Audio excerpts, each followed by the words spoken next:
నీ అబ్బా అక్కడే కూర్చోకుండా ఎందుకు వస్తున్నావురా ఇక్కడికి? అరే రాము,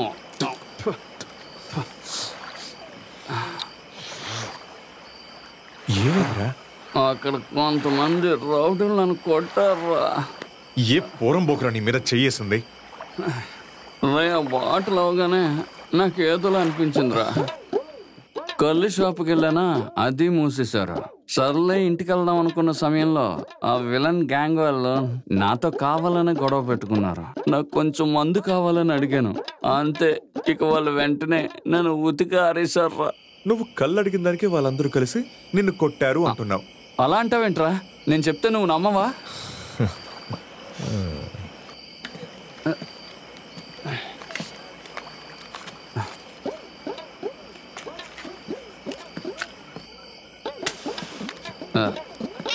రే మామా, అదేంటంటే అది నేను ముందు వాళ్ళని మందు అడిగానా, వాళ్ళు ఇవ్వము అన్నారు. వెంటనే వాళ్ళ చేతిలో ఉన్న సీసా లాక్కుని పరిగెత్తాను. వాళ్ళందరూ నన్ను చిత్తకబాదారు. అది మంచిదేలే. నేను వెంటనే మన వాళ్ళందరికీ ఫోన్ చేశాను. వాళ్ళు వెంటనే వస్తారు చూడు.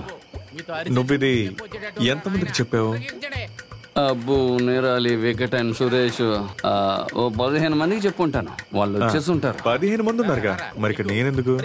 రే అలా అనకు, నువ్వు నాతో రావాలరా.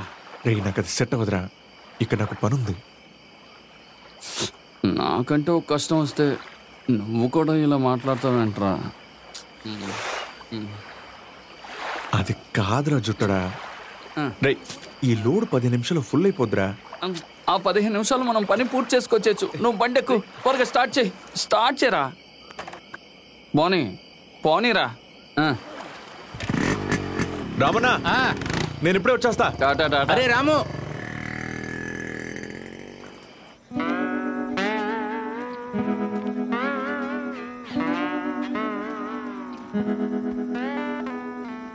ఎక్కడ్రా పోకిరోళ్ళు? ఇప్పుడు వస్తారు. ఇంకా ఎంతసేపు అంటారా వెయిట్ చేయాలి? నేను పోతున్నా. ఇంకొంచెం సేపు వెయిట్ చేయరా. 2 నిమిషాలు. కొట్టిన వాళ్ళు రాలేదు, కొట్టబోయే వాళ్ళు రాలేదు.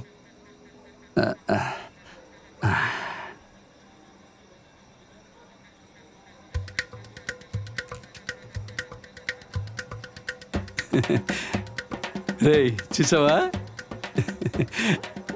కళ్ళు తెరిచి చూడరా. ఇప్పుడు అర్థమైందా నేను ఫోన్ చేస్తే ఎంతమంది వస్తారో? ఈ జునపాలాడు గురించి ఏమనుకున్నావు? రేయ్ ఎక్కడున్నాను రండ్రా.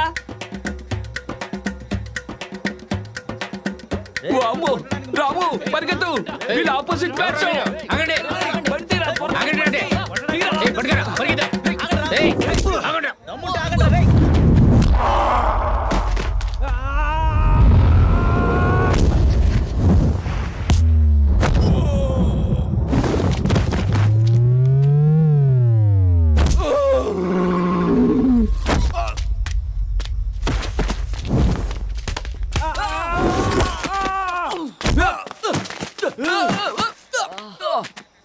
ఈసారి అడిగినప్పుడు మందు ఇవ్వలేదనుకో ఏం జరుగుతుందో చూసావుగా. రారా, జాగ్రత్త.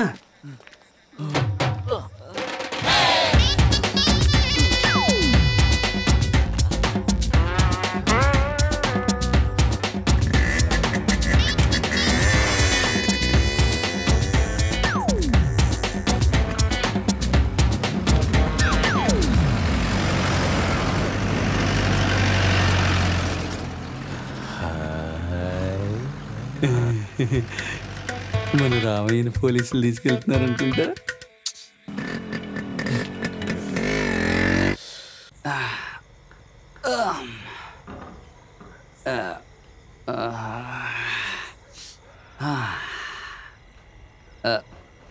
అక్కడ పెట్టాను రా బాబు, తెగ నిద్ర వస్తుంది.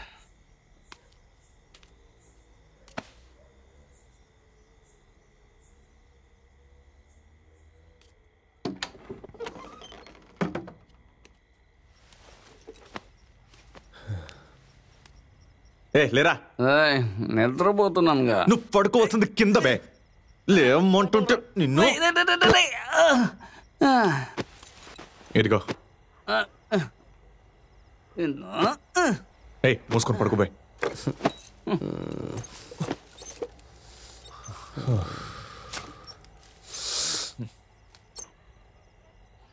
ఇదిగో రాత్రి ఎంత పెద్ద యుద్ధం జరిగిందో తెలుసా? ఒక్కడిని వదలలేదు. అందరి చేతులు కాళ్ళు ఎరగొట్టేశాను. వాళ్ళు నా కాళ్ళు అట్టుకున్నారు. ఇంకొకసారి ఇలా చేశారంటే మిమ్మల్ని వదిలిపెట్టనని చెప్పాను. మమ్మల్ని వదిలేండి అన్నారు. కానీ ఓ బండోడు వచ్చాడు, మీదకి వచ్చాడు. వాడు నా మీదకి వచ్చాడు. నేనేమో ఏం చేశాను సార్, ఇలా కాలు ఎత్తేస్తాను నేను. ఇంకోటేమో నా 2 చేతులు పట్టుకున్నాడు. అతన్ని గట్టిగా లాగి 2 ఉతుకులు ఉతికాను. అంతే. ఇటొకడు అటొకడు వెళ్ళి పడ్డారు. ఇంకొకడు వచ్చి ఇలా 2 చేతులతో నా మెడ పట్టుకున్నాడు. అంతే. అక్కడి నుంచి అలా విసురు పడేశాను. ఇంకొకడేమో ఆవేశంగా కొట్టడానికి వచ్చాడా, వెంటనే వాడిని పట్టుకుని ఇలా వచ్చేస్తా ఇలా ఇలా 4 గుద్దులు గుద్దాను. వాళ్ళు వెంటనే బతుకుంటే బలిసొకి తినొచ్చని ఒక్కొక్కడు పరిగెత్తడం మొదలెట్టారు. ఉమర్, నేను పోలీసులు నిన్ను పట్టుకోలేదు కదా. నువ్వేం బొచ్చు పని చేసావురా? సారీ మామా, అంతా జుట్టుడి వాళ్ళే. నేను ఎన్నిసార్లు నీకు సిగ్నల్ ఇచ్చాను ఆ బండిని మార్చమని? ఎందుకు అక్కడికి వెళ్ళానో ఏంటో. నెక్స్ట్ టైం ఫ్రీగా చేసిస్తామని అయ్యగారితో దానికి పని ఇచ్చేవాడు కావాలి కదరా. యజమాని జైల్లో ఊసలెక్క పడతంటే నీకు ఎవరా పనిస్తాడు? మొత్తానికి నైట్ క్లాస్ నిన్నటితో ముగిసిపోయింది. ఇక మీద నేను మళ్ళీ బీచ్లు బఠానీలు అమ్ముకోవాల్సిందే. నా తలరాత. ఇంకొకసారి నా జోలికి వచ్చారనుకో మీరు అయిపోతారా అని వార్నింగ్ ఇచ్చాను. ఒకడు ఆవేశంగా మాట్లాడాడు. వాడిని వంగ పెట్టి ఇలాగొట్టి ఇచ్చాను. వాడు వెంటనే చేతులు దండం పెట్టాడు. నా పని పోయింది. ఇప్పుడు నీకు సంతోషమారా? పని పోయిందా? కొట్టకరా. నా దగ్గర ఒక ఐడియా ఉందిరా, కొట్టకు. చెప్తాను ఐడియా ఏంటో. ముందు దమ్ము కొడతాం. చందు 2 సిగరెట్లు ఎవరా?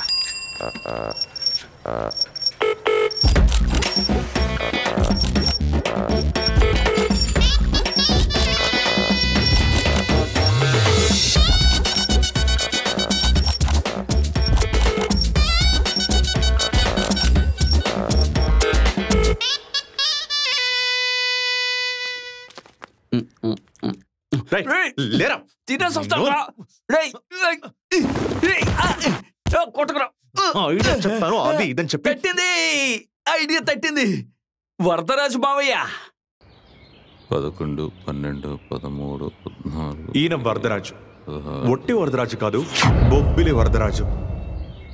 ఎంతో పెద్ద జమీందారైన గోవింద వరదరాజుకి ప్రియమైన తమ్ముడు. ఒకప్పుడు ఈ ఊర్నే ఉరికించిన గుండా ఈ గోవిందరాజు. బొబ్బిలి గోవిందరాజు పేరు విని భయపడినోళ్ళు ఈ ఊర్లో ఎవ్వరూ ఉండరు. కానీ అందరినీ భయపెట్టే ఇతను ఒకరోజు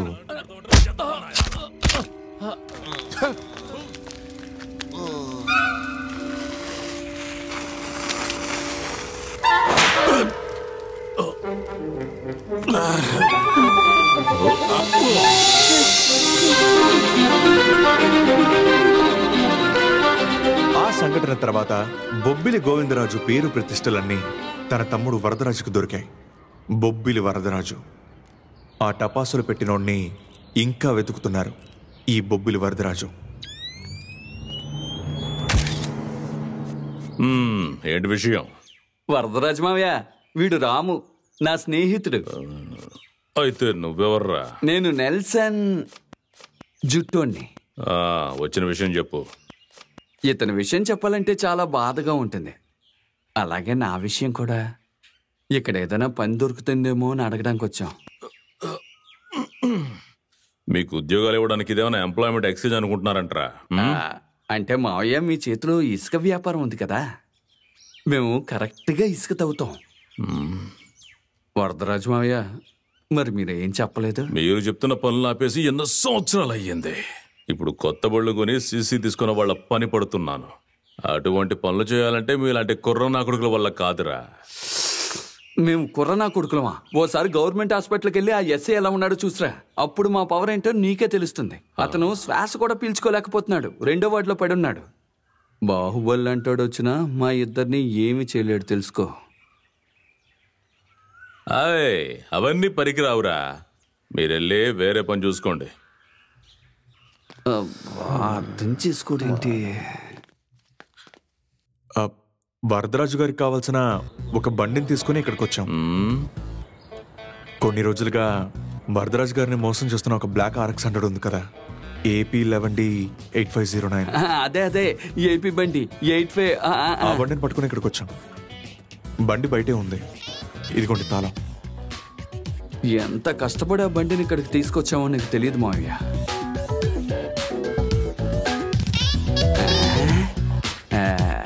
అది ఎక్కడి నుంచి తెచ్చావు? ఎలా రా? బండి వెళ్తానా? జుట్టోడి బండి ఇచ్చేసింది. జుట్టోడు అస్సలు తట్టుకోలేకపోయాడు. కానీ మీరిద్దరు మంచి పని అప్పుడే ఆ చేశారా? బండి ఇక నుంచి మీ నా ఇద్దరు జీవితంలో ఒక రెండు టర్నింగ్ కళ్ళు. పాయింట్ గా మారింది.